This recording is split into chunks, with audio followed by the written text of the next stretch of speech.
guys, what's up? It's Sean, Autotopia LA. If you don't know this guy, this is my friend Dave. If you haven't seen the video we shot with Dave previously, you might want to go back and watch it because it's a pretty funny one. At that time, I had talked to Dave, I think once or twice on the phone, gave you a little grief about being an attorney. I met you at the quarantine cruise one time. Yeah. But like, we didn't really know each other. Yeah, I couldn't stand you. The truth is, since then, you can't get enough of me. I know. He calls me every morning to wake me up, make sure life's good. You're one of my closest friends by far. I consider you one of my closest friends. I was hoping he was going to say that part, you guys. We'll start with the engine on this one because you had a different engine in here. Everybody in the last video was like, best sounding car I've ever heard.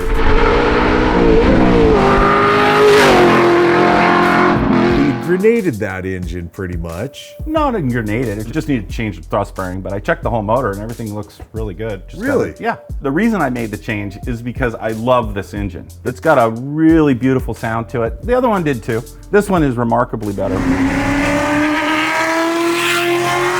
So the engine that's in here, was this in here before and then it came out, the other engine went in? Yeah, and I did drop a valve in this one after, I don't know, 15, 20,000 miles on it. So I bought the crate motor and put the 363 in it. And then when the thrust bearing did what it did, I was like, it's time. These great guys up at Mako, they went and put the whole thing together and I now have like 500 miles on it. So it's a young motor, but it's good to go. Now I have an oil cooler on it and I have it's called an AccuSump. Those fill with oil and they take up a little bit more, and my oil filter takes like a quart itself. It's a really big oil filter. And the AccuSump's what you flip the switch in there for, right? It brings up oil pressure before you start the car. Exactly. So before you start it, the motor's got like 20 pounds of pressure. So it's really nice. You don't have to concern yourself with like cranking the motor over to get some oil pressure before you fire it. Right. So it's just a convenience factor. Also, if you go around corners and you lose oil pressure, it will dump oil into the motor. And you'll see inside the car, I have a light in there. It's not a shift light. That light's to tell you that you don't have oil pressure. If it drops below like 25 pounds, it'll kick the light on. But because I have the AccuSump, it'll make up that difference. It's so funny, you just don't care. It's just let things dangle and flop. Well, the more dings you put in the car, the more character it has. This car has character, man. You see this stuff? Why don't you explain what this engine is then? So this is a 289 block. It's been punched out. It's around a 302. This motor really likes RPM. So the valve train in it is really stiff. It's got stud girdles in it to hold everything in place. It's got what? Stud girdles? Stud girdles. Oh. I also have these really beautiful Holman Moody valve covers, which I think are just nostalgic cool. Totally. I've got a solid roller camshaft in it. It has over 600 lift in it, so it gives it this nice big sound.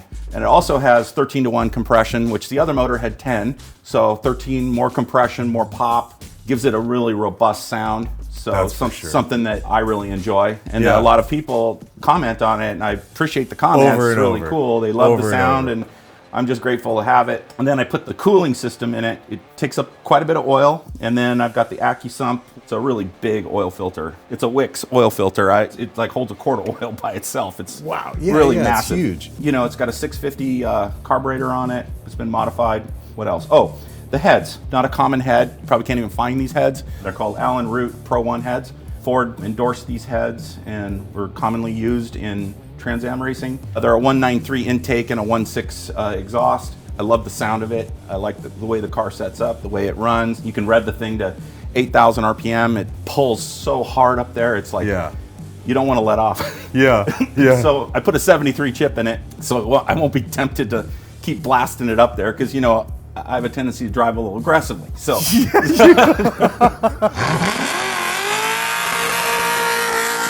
that's kind of the story behind it. And what do you power-wise, you've never dynoed it, huh? No, never dynoed it. I did talk to the engine builder because they build these all the time. Yeah. And he says it's somewhere between 525 and 550. It's a little bit more power than the 363. Yeah. Makes different power. The 363 makes a little more mid-range to 6,500 power, 7,000, somewhere in there. Yeah. This one starts making power at about 4 and goes to 8, and the power is a little more dramatic and more aggressive. The other cool thing that I really like is the lightweight flywheel is a McLeod clutch system. It's a dual clutch, and the flywheel looks like a spider web. You know, it's really all the weight's been taken out of it. So it gives the car a real blip, a quick blip. Yeah. And it revs very quickly. So like 10 miles an hour to 150 miles an hour, it's like there, quick. Yeah. After that, It's enough. 150. We're not going to find 150 today, Dave. I'll make sure we don't go over 149. Yeah, there you go. Okay. Exactly. Right. We're going to put a limiter on it. What's the trans in it? It's a TKO5. It's the transmission that's been in it for 7-8 years now. So it really takes a beating because you drive. I mean, Oh, yeah. let's be honest. You drive the piss out of your cars. Yeah, but they're pretty strong transmissions.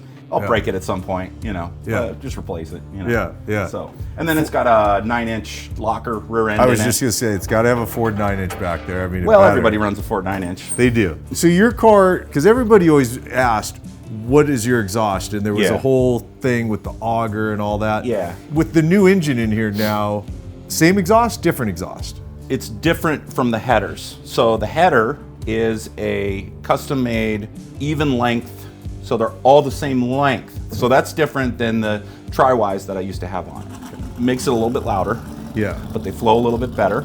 And then from the collector, going back, is pretty much the same. I did replace it all. I put a X pipe in it, just like we did before. I moved it and lengthened it slightly. The exhaust system is at 2.5 inch. It's 2.5 inch except for the muffler itself, okay? It's the same muffler. And then it runs out to the side here. I think it might provide a little bit more torque because of the smaller pipe. I'm not an expert on that stuff, so I don't really know. So that's kind of the exhaust system. Does it still have the auger in this one? Yeah, it's the same. It is. It's all the same. Yeah. There's a guy over here in Placentia that does beautiful exhaust work. I highly recommend the guy. Not too expensive. What's his shop? Is that Muffler Man? Muffler Man, yeah. Yeah. And then I still have the Hoosier tires on it. These Hoosiers are the toughest doggone tire, I'm telling you. I have because you pound beaten the crap out of these you things, have. and they still have tread on them after a very long time. Are those still real magnesium wheels or no? The rear. You don't want to run them on the front because, you know, they get hot. The disc brakes will make them hot, and you don't want to catch those on fire because that's a big problem. But the rears are, because I got a drum brake in the rear. Not only that, but I do have a cooling system for the rear. What's your wheel tire size? They're 245 squared. They're 50 R15s. So it's a 15-inch wheel. That's not used very commonly, and I understand why, because it's hard to find a tire. There's not a lot of tire selection. And brakes. So these are basically off of like a Lincoln for the luxury car. That's what your front brake is on here? Yeah. Yeah. But they work really well on a Mustang. Everything's manual on the car. Everything, I know that. It beats me up a little bit, but it's kind of fun Oh, getting in and out. this car does beat the piss out of you. It just does. I've had it for a whole weekend before, and it's after a few hours on a couple of days, you're like, yeah, I'm done. I just don't need to drive it today. But it's fun while it's going on. I couldn't agree. I mean, it's one of the most fun cars I've ever been in. I don't have any issues with it, no leaks, in spite of the fact that I give it a beating. She doesn't cry. Yeah. We never mentioned, too, it's so funny. I jumped straight into it with you. Just in case you guys are wondering, it is a real GT350. It's a 66 GT350. Well, we'll leave that to the experts because they always come out and point and say that it's not real or whatever, and it's whatever. I don't really care whether it's real or not. It's not for sale. Number two is I'm just going to drive the car. Well, I don't care what it is. Well, and even if it is, so much of it's been changed. It's not the numbers matching all original collectible. The seats, the roll bar, everything. The suspension. It doesn't have the original gas tank in it. It doesn't have the original motor. It doesn't have so much of it's been changed. Yeah. So you just drive and have fun with it. So I was starting to say suspension. If I remember correctly, it's still all stock subframe unibody. It's all still. That's still original stuff. But as far as the shocks, control arms, any of that stuff, has that been changed? I can't remember. The control arm in the front, it has a Shelby drop on it, so you're basically using the stock stuff. They've been reinforced. Yeah. And then it has Coney shocks all the way around, which are really adjustable. They're really nice. Yeah. And the car drives. And it's still leafs back here, right? There's still leaf springs in the rear. They've been kind of mashed down a bit to allow for it to sit the way it does. And there's a panhard bar and a few other little goodies back there to keep the car straight. Now, if I remember correctly, too, this car, your fenders and quarters have all been rolled, right, to give you a little more room there? Yeah, you need to do that if you're going to run a 245. So and it still catches in the front, so I've given up trying to keep that front fender down. So that's why we see like here in the corner, right? Yeah, I go a little faster on corners and things flex and move and catches the tire and the tire shoves it up there and everybody's like, oh, you need to put a bar in there, all that. Just drive it, It's not a show car. Yeah, yeah. It's just No, something fun to drive. Dude, your approach just cracks me up with this car. It's so like, well, I told you today it looked weird pulling up. I'm like, what looks so weird about your car? Oh, I know. It's been cleaned. I'm not used to seeing this car clean in the slightest. I rarely wash the thing. So recently, there was a video that was done of the car and there were horses around it. And we're throwing food on the car to get the horses to go around the car. And they had licked all over the car. So I finally said, you know, probably need to give it a bath. Yeah. So, And I know in the trunk, so you got the master on off here, but Yes. in the trunk, fuel cell. That's the battery box. Oh, that's the battery right there. If your car were to flip over or anything like that, or some fuel would get leaked or something, that box will prevent problems. And then I've got the fuel cell, another safety issue. Yep. And then there's a breather for the diff. Then your on-off switch, safety on-off switch. So if the car were to flip over and somehow there was, you know, big problem, Turn it off. turn the power off. Yep. So. Yep. And then you shut it like a man. No, you don't. It shuts pretty well when men do it. But All right, so let's go interior. Now you guys gotta know, like, I love Dave. I've given you so much grief about these friggin' seats.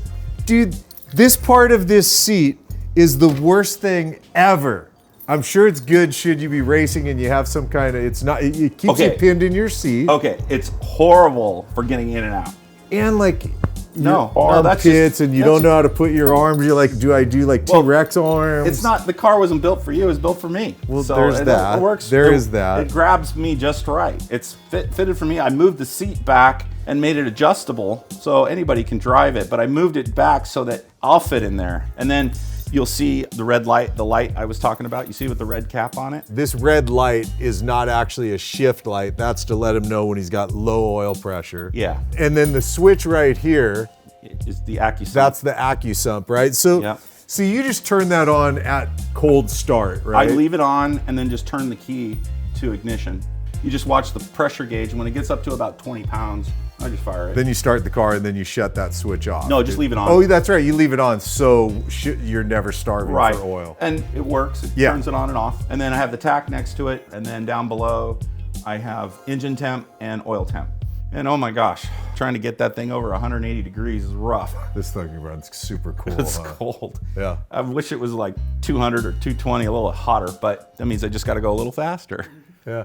What's your reason again for why the tack is turned sideways like that? Because when it comes up, you see it with your eye. You don't want to look down, so it does this. Got it. You can see it when it's coming So just up. out of the corner of your eye, you can tell. Yeah, I got it. Where you're at. And you got a harness bar. Yeah. And then that's pretty much your whole interior. Yeah, and you'll love the carpet because it's like really old, sun beaten. What carpet, Dave? Is there carpet? Oh, there is still carpet in here. Oh yeah. I just love this car. It's so funny, dude. This car is so you. I take that as a compliment. And over in the background here, you guys can see too, this is his next one, 65 convertible. 66. 66. This car is in its initial shakedown stuff. You've been doing some mild driving on it. You had to get the top. Couple things need to be sorted. Soft top needs to be put on, put some carpet in it. There's a few little mechanical things I'm going to adjust, and then I've got my seat belts. You can see there in the back seat, just for Sean. You guys, we are gonna do a full shoot of this car. When it's all good, ready to go, and Dave's ready to be Dave driving it. I've driven it a little bit. It drives beautifully, really does. There's 335 on the rear, and it's got a torque armor suspension in it with a big block, all aluminum, Shelby block, 8,000 RPM, big block though. Yeah. And it's a monster, yeah. Flat tap it, yeah, it's really awesome. I've had this thing to 7,000 RPM, and it's heaven on earth. Yeah. And I haven't even turned the nitrous on yet. It's got 2 stages of nitrous. Yeah, it does. And I'm curious to watch it. It'll be fun, dude, to see in the comments, because the most replicated comment, I would say, on the previous time we shot this was how much people just couldn't get over the sound of it. I actually am in agreement with you that I think it sounds even better with this engine. It's even better. So I'm curious to hear what you guys have to say.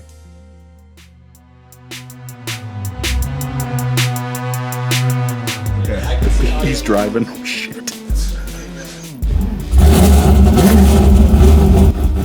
Boy, that thing snaps, dude. I told you. Hit it. Hit it. Wow!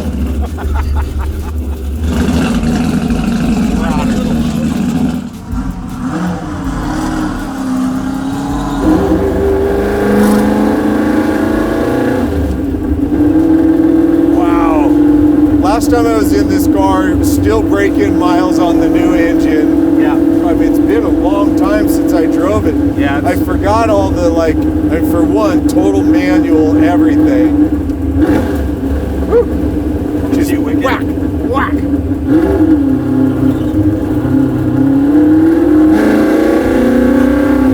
I can't believe that the car sounds better now than it did before. Yeah, and before it was the best sounding car everyone's heard. I mean, I'm way down in the RPM, so it doesn't really start coming on till like in the 4 grand. 4,500. Yeah.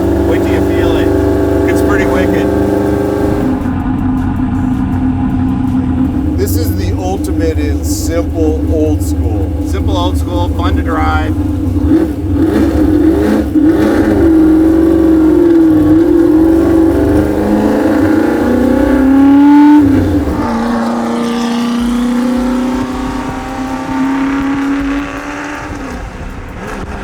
That sound is so good.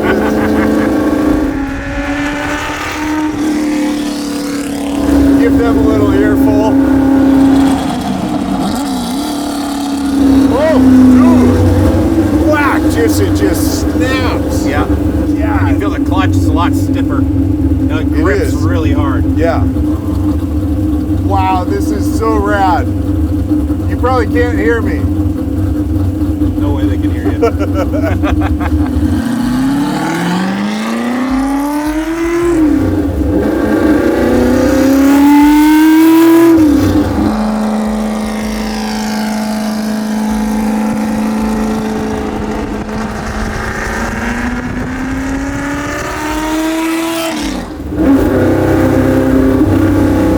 Oh, man.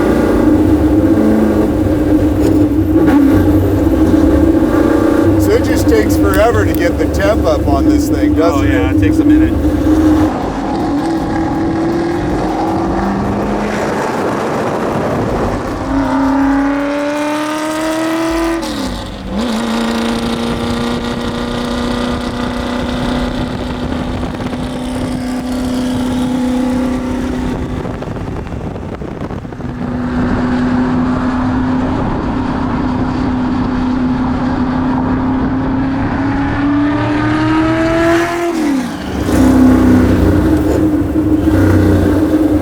There's where it feels old school.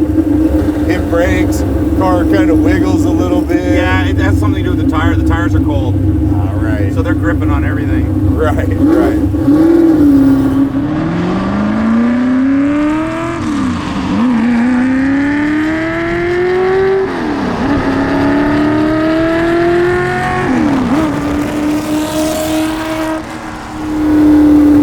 I'm not going up enough in the RPMs for you. I'll go to 6 grand at least. The angling like that trips me out. Okay.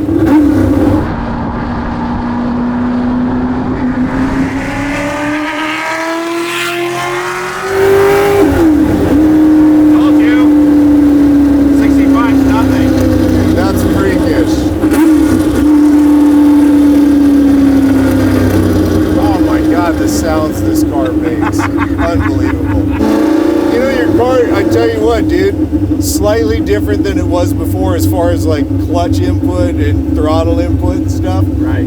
But your car's still, it's Very a very drivable. easy car to drive. Yeah, feels that way to me, but I'm used to it.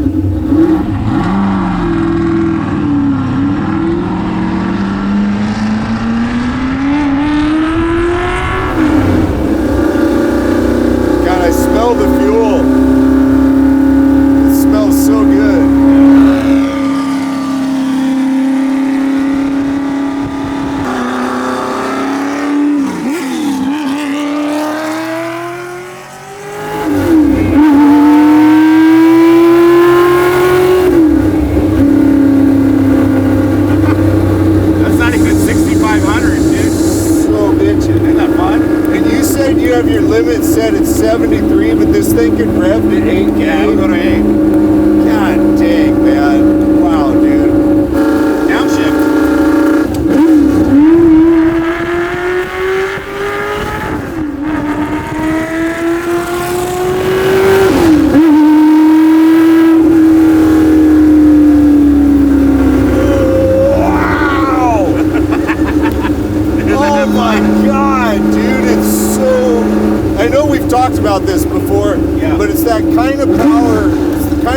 for me where it's a lot of fun. It's not scare me power. Like it's No. Oh, watch out for the water here. Yep, I got it.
RPM down too far. Oh, so I clutched it again and hammered it. Got it. Because the clutch is so light that it just pulled the motor down. It makes grip right away. Yeah.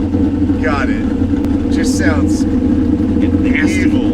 It really. She's pissed off. I mean, as wicked as this car was before, bro, it's nasty.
After a ride like that, I must have a cigarette. There's nothing like going for a ride I think I'll have one too. with Dave We'll have one together. in the White Horse. I hope you guys enjoyed this one. It was so fun to reshoot this. Dave's become one of my closest friends in the world. There's nothing like his car. There's just nothing like it. The sounds that it makes, the way it drives, everything about it. You guys get it watching the video. So remember, we are gonna be back here at Dave's house shooting the Black Horse. So for now, I'm gonna say thanks for hanging and watching what we do, and I'm gonna go have a cocktail. After that, I need a drink. See you guys.